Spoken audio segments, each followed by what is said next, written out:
আসসালামু আলাইকুম আরহামতুল্লাহি অবারাকাতু।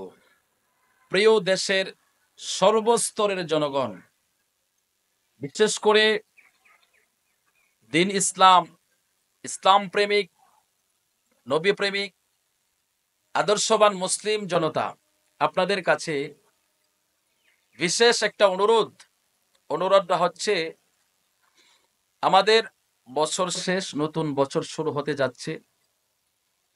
আমরা বিগত একটা বছর কাটিয়েছি, এখন আমাদের সামনে আরেকটা বছর আসতেছে, নতুন একটা বছর। এই বছরকে ইহুদি, খ্রিস্টান, ইসলাম বিদ্বেষী, রাম বাম নাস্তিকেরা যেভাবে পালন করে, আপনারা যদি মুসলমানের সন্তান হয়ে, মুসলিম জাতি হয়ে আপনারা ওই আদর্শকে লালিত করেন, ওই আদর্শকে প্রমোট করেন, তাহলে তো আপনারা মুসলমান হওয়ার কোনো মানে হয় না। আপনারা মুসলমান, আপনাদের আপনাদের আদর্শ হবে মদিনার আদর্শ। আপনারা মুসলমান, আপনাদের আদর্শ হবে ইব্রাহিম আলাইহিস সালামের আদর্শ। আমি অনুরোধ করে বলবো, বিশেষ করে যুবক ভাইদেরকে, আপনারা যারা এই 31st নাইট, এই প্রথম আপনারা বছরের প্রথম দিন শুরু করবেন আপনারা নাচ গান ডিজে গান দিয়ে, আমি আপনাদেরকে অনুরোধ করে বলি, শোনেন, আজকে যে মাটিকে আপনি ডিজে গান বাজিয়ে কাঁপাচ্ছেন, এই মাটি কিন্তু বলতেছে একদিন আসো আমার ভিতরে, আমি তোমাদেরকে কাঁপাবো। এই জন্য অনুরোধ করে বলি, এ সমস্ত বাজে কাজ থেকে একটু সংযত থাকেন, এ সমস্ত কাজ থেকে আপনারা ফিরে আসুন। এ সমস্ত কাজ করবেন না, বরং এটা করেন, আজকে রাত্রে বেশি বেশি করে নফল ইবাদত করেন, নামাজ পড়েন, নামাজ পড়ে আল্লাহর কাছে তাওবা করেন। বিগত বছরে যে গুনাহ করেছেন, এ সমস্ত গুনার কারণে আল্লাহ যেন আমাদেরকে শাস্তি না দেন, ক্ষমা করে দেন। বেশি বেশি করে সালাত আদায় করেন। সবচাইতে বেশি উত্তম কাজ হবে আপনি বেশি বেশি করে সালাত আদায় করেন। কেননা আমরা হাদিস শরীফে পাই, আল্লাহ রসুল সাল্লাল্লাহু আলাইহি সাল্লামের কাছে একজন যুবক এসে বললেন, ইয়া রাসূলুল্লাহ, ইন্নী আসাদতু যামবান আযীম ফাহাল্লি মিন তাওবাতি। ইয়া রাসূলুল্লাহ, আমি অনেক বড় একটা অপরাধ করে ফেলেছি, অনেক বড় পাপ করে ফেলেছি। ফাহাল্লি মিন তাওবাতি, হুজুর আমার জন্য কি তওবার কোনো রাস্তা খোলা আছে? নবী কিছুই বললেন না।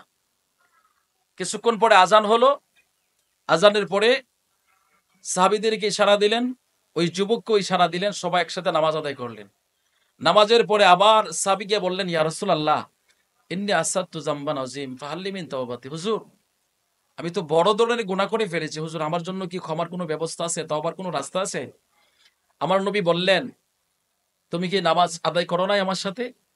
সাহাবী বললেন, হ্যাঁ ইয়া রাসূলুল্লাহ, আমি নামাজ আদায় করেছি।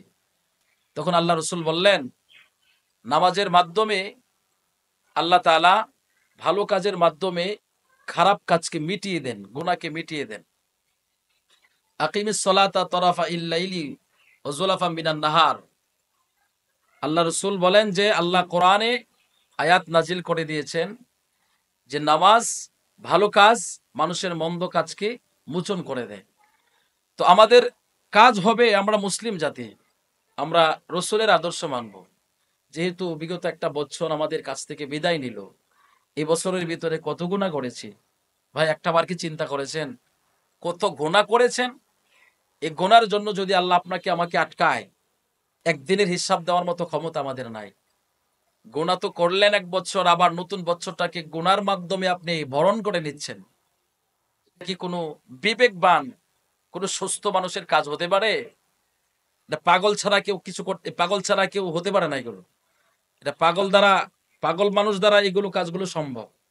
এজন্য অনুরোধ করে বলি, যেহেতু আপনারা মুসলিম জাতি, আমি মুসলমান ভাইদেরকে বলবো, অন্যান্য ধর্মের যারা আছেন, সেটা আমাদের অধিকার না তাদের ধর্মের ব্যাপারে কথা বলা, কিন্তু যে যারা পড়েছেন লা ইলাহা ইল্লাল্লাহ মুহাম্মাদুর রাসূলুল্লাহ সাল্লাল্লাহু আলাইহি সাল্লাম, যারা কালেমা পড়েছেন, দ্বীন গ্রহণ করেছেন, ইসলাম ধর্ম গ্রহণ করেছেন, ইসলামকে আপনারা ব্যবহার করে থাকেন, হ্যাঁ আপনার নাম মুসলিম, আপনি ইসলাম ধর্মের মানুষ, এজন্য আমাদের দায়িত্ব, আপনারা দ্বীনী ভাই হিসাবে অনুরোধ করে বলি, ভাই এই রাত্র, আজকে আপনারা যে সমস্ত চিন্তা ভাবনা করেছেন এগুলো মন থেকে ফেলে দেন।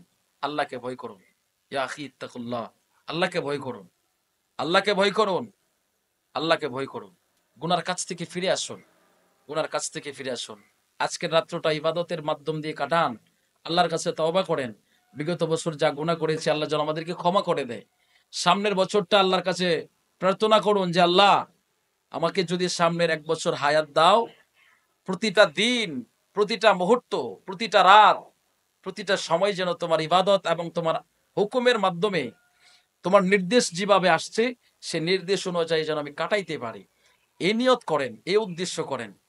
এই নিয়ত যদি আপনি করতে পারেন, নিয়তের উপরে বুখারী শরীফের প্রথম হাদিসটাই তো আপনারা জানেন, ইন্নামাল আমালু বিন্নিয়াত, প্রত্যেক কাজের ফলাফল তার নিয়তের উপরে নির্ভরশীল। আপনি নিয়ত করেন, ভালো কাজ করার জন্য নিয়ত করেন।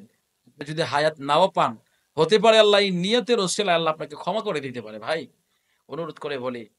আবার অনেকে তো আছেন গার্লফ্রেন্ডকে নিয়ে ক্লাবে চলে যাবেন, ডান্স করবেন, নতুন বছরকে উদযাপন করবেন। অনুরোধ করে বলি ভাই, এ সমস্ত কাজ এগুলো শয়তানের কাজ। এ সমস্ত কাজ এগুলো ইহুদি নাসারাদের কাজ। যে সমস্ত আপনাদেরকে কনসার্ট আর অনুষ্ঠান আপনাদেরকে উপহার দিয়েছে ইহুদি নাসারারা, এদের মূল টার্গেট কি জানেন? মূল টার্গেট আপনার ভিতরের ইমানকে ছিনিয়ে নেওয়া। আপনি যখন গুনাহ করবেন, আস্তে আস্তে কস্তে আস্তে করে গুনাহ করতে করতে, আল্লাহ রসুল বলেছেন কেউ যখন একটা গুনাহ করে তার কলবের মধ্যে একটা কালো দাগ পড়ে, আরেকটা গুনাহ করলে আরেকটা কালো দাগ পড়ে। এভাবে দাগ পড়তে পড়তে তার কলবটা এক সময় আচ্ছন্ন হয়ে যা, কালো হয়ে যা। ওই কলবের ভিতরে তখন আল্লাহ, তার রসুল, দিন এগুলো ভালো লাগে না, শয়তানের কাজগুলো করতে মন চায়। এই জন্য অনুরোধ করে বলি ভাই, এ সমস্ত এগুলো শয়তানের জাল, বেড়া জাল। আপনি বুঝতেছেন না, এটা ইহুদিদের বড় চক্রান্ত। এই চক্রান্ত থেকে বেরিয়ে আসতে হবে। যদি আপনি মুসলিম হন, আপনি ইহুদিদের কালচারকে আপনি নিজেকে নিজের মধ্যে ফিট করতে পারেন না। আপনি মুসলিম, আপনার ধর্ম ইসলাম, আপনার মধ্যে আদর্শ থাকবে সাহাবীদের আদর্শ, আপনার মধ্যে আদর্শ থাকবে আউলিয়া কেরামের আদর্শ। আপনি কেন ইহুদিদের আদর্শ লালন করতে যাচ্ছেন? এজন্য অনুরোধ করে বলবো, আজকে রাত্রটা আপনারা ওই সমস্ত কাজ যারা নিয়ত করেছেন, প্লিজ আপনারা যে টাকাটা খরচ করবেন, ওই টাকাগুলো দিয়ে যদি গরিব মিসকিনকে আপনি খাবার দেন, এতিম মিসকিনের মধ্যে যদি আপনারা এই টাকাগুলো বন্টন করেন, লক্ষ লক্ষ টাকা আজকে ব্যয় করবেন আপনারা। জানি তো আমরা, দেখি তো, লক্ষ লক্ষ টাকা আপনারা ব্যয় করবেন। এই টাকাগুলো যদি আপনারা এতিম মিসকিনকে দেন, কত মানুষ না খায় মরে, আর আপনি বাজি ফুটায় আতশবাজি করে লক্ষ লক্ষ টাকা উড়াইতেছেন। কি জবাব দিবেন ভাই আল্লাহর কাছে? আপনি কি জবাবটা দিবেন আল্লাহর কাছে? কি নিয়ে দাঁড়াবেন আল্লাহর দরবারে?